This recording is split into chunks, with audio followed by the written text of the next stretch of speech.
Hi guys! Meron akong 2 new kittens ngayon kaya i-deworm ko sila. Bumili ako nitong pet health card bang tawag dito.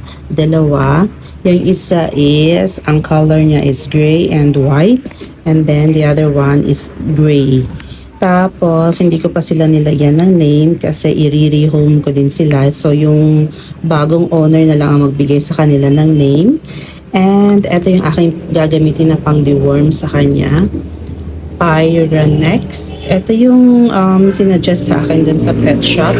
And binilhan din ako ng schedule of deworming. Actually, lumampas na nga ako kasi sober na yun silang 2 weeks.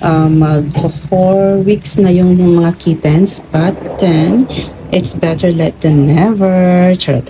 So, meron ditong instruction kung paano sila i-deworm. For every 1 kilo na animal is or ng kitten is 1 ml.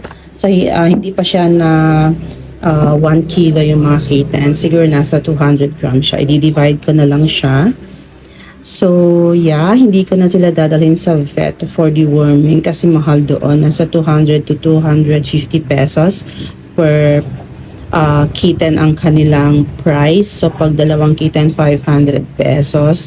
Madadagdag naman yun sa price ng pag-rehome ko ng kitten. So, para makaless yung bagong owner, ako na lang mag-deworm. Anyway, na-try ko naman din yun sa ibang kittens ko before na ako ang nag-deworm. So, that's all for today. Babu!